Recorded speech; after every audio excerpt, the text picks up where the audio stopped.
Pessoal, boa tarde. Para quem não me conhece, meu nome é Rodrigo Cono.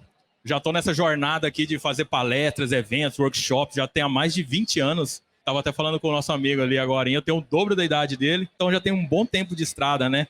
Hoje tem uma empresa, .com, está contratando pessoas todos os meses e a gente tem crescido muito tendo experiência, né? Então já tive experiência sendo desenvolvedor lá de trás, levando muito trancos e barrancos aí. E hoje eu estou praticamente uma visão de outro lado, né? Engraçado que quando você está um pouco desse outro lado, não é uma questão que você é superior que o outro, mas é porque você enxerga algo que às vezes outra pessoa não está enxergando. Costumo dizer que depois que você enxerga algo, não tem como desenxergar. E o que eu quero passar para vocês aqui é um pouco dessa visão. Meu objetivo é dar esse clique para vocês falarem assim, pô, faz sentido isso, eu vou investir nisso. E é o que a gente hoje olha nos bons desenvolvedores, né? Se você não é um cara que contrata, mas alguém vai te contratar, então é legal olhar nesse sentido. Um grande feito para mim, né? Meus avós são japoneses e eu tive o prazer de fazer 2 palestras no Japão agora, antes da pandemia, mas já vinha fazendo palestras em outras partes do mundo também, né? Saí aqui de Goiânia, fazendo palestra em Goiânia, depois fiz palestra rodeio interior do estado, fazendo várias palestras do país também, até depois ir no Nova York, Japão, México, lá e na Áustria, enfim. E isso é engraçado porque é o que eu estava falando para o nosso amigo de Morrinhos ali. A nossa localização não quer dizer nada, né? E aí a gente vai para fora da nossa cidade, vai para outros lugares, vai para um evento como esse aqui, você vai ver que tem gente tão capacitadas quanto você, e você, o bacana da nossa área é se conectar, né? Então, o poder da conexão é o que vai te levar além. E aí, uma reflexão, né? Como que a gente define os bons developers, né? É uma coisa que eu parei para pensar um pouco tempo e é uma coisa que as pessoas sempre perguntam, como ser um bom desenvolvedor, como achar esses bons caras, e isso acaba sendo um paradigma, né? Eu cheguei a conversar com alguns amigos que têm plataformas de estudo e eles me falaram que 70% dos desenvolvedores, as dúvidas que eles têm não são de linguagem de programação. Significa que eles não estão com dúvida ali no Techniquez, até mesmo porque isso já está lá escrito. Eles podem treinar, eles já podem ver. A dúvida é, será que eu estou fazendo algo certo? Será que isso funciona desse jeito? E existem outras dúvidas relacionadas quando eles começam a trabalhar nessas empresas. E nas empresas, as pessoas que já trabalham há anos, elas ainda têm essas dúvidas. Poxa, será que o que a gente está fazendo é certo? Então, eu falo, né? A engenharia de software, ela evoluiu de certa forma, que a gente saiu da utopia para chegar em algo factível. A utopia é aquele negócio de falar assim, nossa, isso é muito legal, mas é muito caro, é muito difícil. Isso aí é só as grandes empresas que fazem. Isso caiu por terra. Hoje, empresas com 3, 4 developers, empresas com 300 desenvolvedores, trabalham e executam a mesma sinergia de trabalho, né? Aí, assim, a gente tem que cair aqui um pouco mais para a visão. Eu perguntei um pouco mais no meu Instagram lá para o pessoal o que era um bom desenvolvedor. Algumas pessoas falaram várias coisas e nenhuma delas eles falaram, tem que saber alguma coisa de orientação a objeto, tem que saber... Ninguém falou isso. E eu falei, poxa, tem alguma coisa diferente nisso, né? Faz sentido às vezes. Então eu pensei, então a gente está falando de soft skill, né? Mas eu até vi aqui, acho que anteontem, eu acompanhei o evento um pouco pela internet e eu vi algumas pessoas falando de soft skill. Todo mundo já deve ter falado de soft skill aqui, né? Todo mundo tá na área tá falando sobre isso. Na verdade, os soft skills não são tão soft assim, né? O soft é aquela parte suave, né? Que deveria ser mais suave. Porque o desenvolvedor, a parte difícil que ele tem que saber é o quê? Programar, que é o hard, é o difícil. Mas, na verdade, o difícil para o desenvolvedor hoje em dia é o nosso soft. Então, a parte que não é tão fácil. Então, eu não vou listar todos e chegar aqui e falar o que é cada um, porque eu acho que isso vocês vão achar fácil na internet. Isso vocês já devem estar sabendo um pouco. Mas eu quero deixar enfatizado aqui 2 pontos. Esses 2 pontos é virada de chave. Habilidade de comunicação e a segunda, gerenciamento de tempo. Todo mundo tem 24 horas. Você vai ver que algumas pessoas fazem mais do que outras. Você vai ver uns caras que têm mais resultado do que outros. Você pode pensar, é porque para ele é fácil. É porque isso. Você vem arrumando algumas desculpas sinceras para tentar colocar isso. A grande questão é, a minha vida transformou depois que eu comecei a saber como é que eu gerencio o meu tempo melhor. Hoje, dentro da .com, existem 23 empresas que estão na minha orientação. São hoje 32 developers que a gente tem no nosso time. Então, eu fico entre Goiânia hoje e São Paulo. Fora isso, tem outras coisas. Tem coisas da Microsoft. Então, é muita coisa. Às vezes eu falo, cara, como é que a gente consegue fazer tanta coisa? Primeiramente, planejamento. Eu vou falar um pouco mais disso, mas você saber gerenciar o seu tempo, isso é uma coisa para você colocar aí. Cara, como que eu gerencio o meu tempo? É o seu ativo mais precioso, não volta. E habilidade de comunicação. Você pode ser um cara fenomenal. Você pode ser hacker. Você pode ser o cara absurdo de alguma coisa. Se ninguém sabe, se você não sabe transcender aquilo, se você não sabe comunicar aquilo, e eu não estou falando de falar. Eu estou falando que às vezes você pode digitar. Às vezes você pode transcender aquilo que está dentro da sua cabeça para as outras pessoas. É o que eu costumo dizer, né? A gente tem 3 níveis de organização. A primeira, a física, que são as coisas que estão na sua mesa, lá na sua casa. A segunda, as coisas digitais, que estão no seu computador, no seu telefone. E a terceira é a mental. Quando essas 3 estão em sinergia, você vai para frente. E aí, essas outras coisas começam a fazer sentido. Isso que eu estou falando não é utopia, tá, pessoal? Não é papo de blá, blá, blá. Pode parecer se isso entrar no ouvido e sair no outro.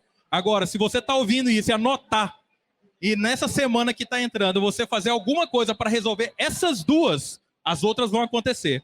Então, é surreal ver o quanto que as pessoas que fazem isso dão resultado. Eu vejo pelas pessoas que eu contrato. E isso é independente de idade, independente de localização, independente de sexo, qualquer coisa. As pessoas deslancham. E aí é justamente por causa disso. Algumas pessoas enxergam e conseguem enxergar aquilo que não enxergam. E isso é virada de chave. Você pode falar, pô, blá, blá, blá de RH. Isso aí de soft skill, nunca me ajudou. Tem tudo isso aí. Beleza. Melhor forma de você saber se você tem isso aí, metendo as caras. Você tem que ter essa resposta o quanto antes. E você tem que ir atrás dela. Lembrando, ninguém vai chegar para você e vai falar que você é ruim de tempo. Ninguém vai chegar para você e vai falar que você é ruim de comunicação. Lembra disso. Então você tem que ir atrás para buscar isso, tá? E aí, algumas coisas que eu coloco agora, assim, saindo desse blá blá blá do RH, do soft skill e tralalá. Aprender a fazer perguntas. Se você fizer a pergunta certa, você vai ter o que você quer. E às vezes você quer um sim ou não, você quer aquela resposta. E você está perguntando aqui, você nem pesquisou, você não foi atrás. E se eu te der a resposta, o que vai acontecer? Você não vai absorver, você não vai entender, você não vai aprender. Então, cuidado e aprenda a fazer as respostas. Se você fazer uma resposta bem feita, você vai se conectar com a pessoa, você vai para outro nível também. E eu vejo isso pelas pessoas que eu relaciono. E para mim também, eu me pergunto, cara, quando eu quero conectar com outras pessoas, saber fazer perguntas. Aí você falou, pô, você falou para eu fazer perguntas. Não, tô falando para você saber fazer perguntas. Mas cuidado a fazer perguntas, né? Então, evitar fazer pergunta demais. E às vezes você tem um time que às vezes tem um sênior, um arquiteto, e você entra como um júnior ou alguma coisa do tipo, ou você está almejando outra área, você usa esse cara ou essa pessoa como muleta. E aí essa muletinha é o seguinte, pô, minha resposta sempre está ali. É o que eu falo. Quando eu comecei não existia Google. Meu sonho era mandar um e-mail programando. Meu sonho. Isso existia CGI na época. Eu não entendia CGI, tinha CGI e Perl. E não tinha Google.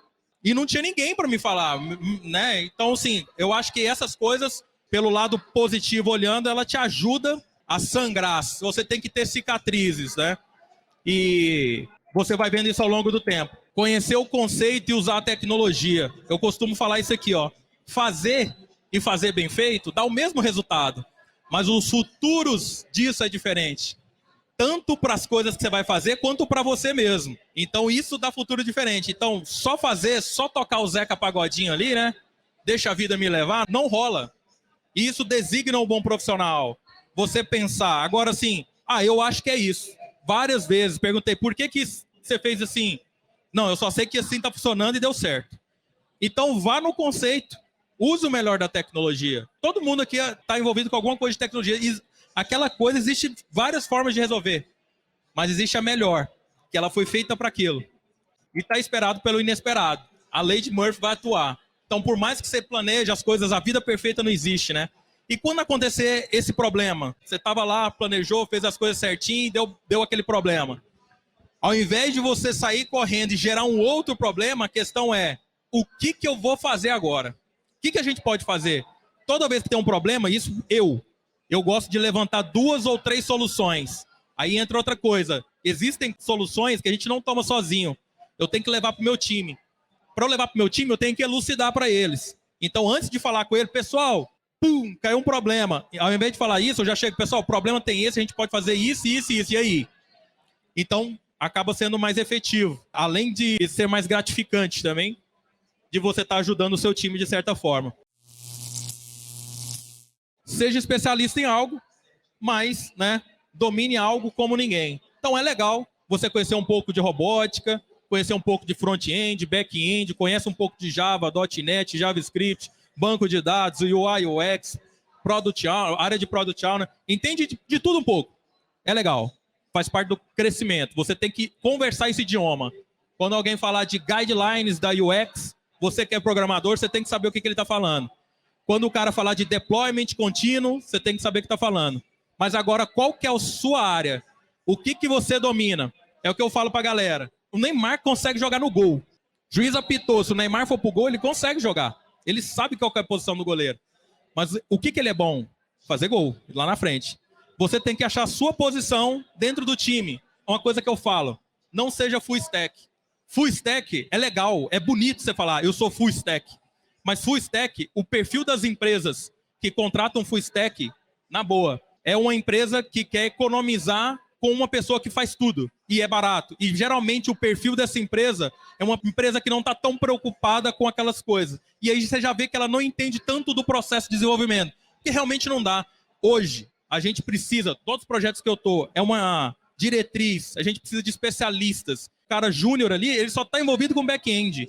Tem um front-end, vai ter o cara só para o front-end. Então, tem o cara ali de database, ele só database. Agora, existem times que o cara faz tudo. Não tem como especializar, é muita coisa. Dentro da própria área de front-end, existem vários outros segmentos. Então, você vai ver um cara de front-end que é bom em Web Components, e o outro é bom em React, e o outro é bom em Angular. São coisas distintas, na mesma área, mas ele vai ter essa especialidade. Então, tenha a sua especialidade. E eu costumo dizer, você ganha pela sua raridade. O quanto mais raro, o quanto mais você entrega, o quanto mais você come aquilo com farinha, mais você vai ser benquisto. O mercado vai brigar por você. E você não vai ser só mais um altamente substituível. Estude, pratique e erre todos os dias. Isso aqui é um mantra que eu acho que a gente teria que ter na vida. Eu preciso errar. Eu preciso errar. Só que assim, não tem nada de errado, nenhum problema eu errar. Qual que é o problema? Eu continuar errando naquilo. Errei hoje, errei amanhã, errei mês que vem, errei o ano inteiro naquele negócio. Opa, eu não fiz nada para isso, tem alguma coisa errada. Ou talvez eu não estou especializando em algo, ou às vezes eu estou tocando ali o Zeca Pagodinho de novo. Deixa a vida me levar. Então, teste, pratique, estude, erre. Na hora que você errar, você vai ver que não é, troca conhecimento e você vai... Isso se chama ciclo de maturidade. E eu gosto do termo também, que é um termo que a gente usa no mundo dos negócios, que é fail fast. Erra, mas erra rápido. Então, você não sabe se era bom de vir de blusa de frio aqui ou não. Eu cheguei e vi que não era. Então, já tirei e coloquei na cintura. Mas se tivesse frio e eu não tivesse trago blusa. Então, assim, vamos errar, mas vamos consertar rápido. E isso é muito legal quando a gente começa a ver isso que fazer sentido na nossa vida. E se tratando de hard skills, né, pessoal? Vamos dizer aqui, coisas que deveriam ser essenciais. Você não poderia dar um passo na sua frente como uma vida de desenvolvedor sem isso aqui, né? Dá para desenvolver sem saber isso? A verdade, pessoal, é que dá. Infelizmente. Mas isso aqui, pessoal, é a seiva bruta que você precisa para você ser um bom desenvolvedor. Ah, Conan, e se eu não souber isso? Possivelmente você vai fazer alguma coisa sem embasamento. Vai chegar um momento que o seu poder de decisão vai ser muito fraco para você decidir. Por quê? Porque já existem pessoas que estudaram e discutiram isso há anos na engenharia de software para deixar desenhado aqui. Dentro disso aqui, tem um negócio aqui, ó, que eu falei, anti-patterns. Cara, a melhor forma de você saber como você vai codificar um projeto como desenvolvedor é você saber como não fazer. Se você sabe como não fazer, você pode não estar fazendo a melhor coisa, que é o padrões de design, mas você não está fazendo meleca. Então, só para você ter ideia, acho que se a gente tem 22 padrões de design, a gente tem 122, 121 antipadrões. Então, são muito mais coisas que a gente fazer errado do que coisas que a gente fazer certa. Estrutura de dados, conceitos básicos de matemática, operação booleana, conjunto predicado, etc., fila, matriz. Isso aqui a gente vê na faculdade. Você já vê hoje em dia muita gente falando, você não precisa de faculdade. Realmente não precisa. Mas é igual saber ler e escrever. Hoje você contrata um cara, você não pergunta se ele sabe ler e escrever. Geralmente ele vai contratar um cara como developer, você também não vai perguntar se ele tem faculdade, né? De certa forma. Mas se ele tem uma faculdade, necessariamente você sabe que ele passou por isso. Agora também pode ser que ele não foi um bom aluno e não pegou isso. Mas o bom é, sempre há tempo. Então anote isso aqui, cara. Coloca lá, é igual você colocar ali nas coisas que você tem que saber. E começa. E assim, tem tanta coisa na internet para isso hoje, cara, que você vai pegando isso e você consegue pegar umas coisas muito boas que vai facilitar seu trabalho. Entender isso aqui também é uma virada de chave, cara. Então, o que eu tô falando são coisas que acontecem hoje em todo projeto de software, na área de integração, de segurança, essa parte de dimensionamento, ou seja, essa parte aqui é interessante. Você desenvolve na sua máquina. Mas na hora que vai para a nuvem, você tem 10 mil pessoas utilizando aquele endpoint. Aquela coisa que você fez não vai funcionar daquele jeito. Aí você tem que voltar no conceito. Você acha que nuvem não cai, ela começa a estourar. Então você tem que estar preparado, você tem que entender esses conceitos. Então se você for para o conceito de Cloud Ready, conceito para programação sobre plataforma, algumas coisas acabam não fazendo sentido. Por quê? Porque você não pegou aquela base anterior e você não sabe esses princípios também. Então, são coisas que, cara, tenta conversar disso, saber o domínio disso aqui, começa a entender sobre isso. A parte de implantação de sistemas, né? Por mais que a gente fale sobre DevOps, sobre integração contínua, deployment contínuo, ainda, seja com estudantes, mas nas empresas é muito. Então, muita gente ainda fazendo deployment na mão, on-server. Existe uma confusão muito grande de data center com cloud. Muita gente acha que está na internet, está na cloud, não é. E se você acha isso, comece amanhã a perguntar por que não é. Não é. E aí isso também é virada de chave. Isso vai desbloquear, vai destravar a sua cabeça. Enfim, e tem mais, né? Coisas de Git, abordagem de qualidade de software, desenvolvimento ágil, saber planejar. Isso aqui já subentende que o bom developer tem que ter. Agora, isso são coisas que eles interseccionam entre as suas soft skills e suas hard skills. Mas saber planejar entra diretamente com aquela coisa que eu falei, gestão do tempo. E o meu pai falava um negócio seguinte, o combinado não sai caro. E dentro da agilidade, dos projetos de software hoje, a gente faz entregas contínuas, pequenas entregas todos os meses. A gente não faz aquela definição de tudo que você tem que fazer e depois você entrega aquela caixinha. Não existe isso mais. O software nunca está pronto. A verdade é essa. E saber planejar, ele vai te dar isso. Para você planejar, você vai trabalhar 10 dias, depois você vai entregar, depois você vai maturar, depois vai planejar de novo e vai fazer isso frequentemente. Saber planejar é saber o que você vai fazer e o que você não vai fazer. E no planejamento seu é muito importante você não só saber, não, eu tenho que fazer aqui um endpoint, cadastro tal. Não é isso. Você tem que entender a solução técnica, como que aquilo vai estar distribuído, quem que vai usar, qual componente que você vai usar, se já fez alguma coisa, como que está o código.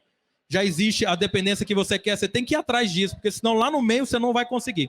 Enfim, pessoal, são coisas extremamente importantes, mas eu acho que são highlights para ser um bom developer. Bom, pessoal, é isso. Muito obrigado.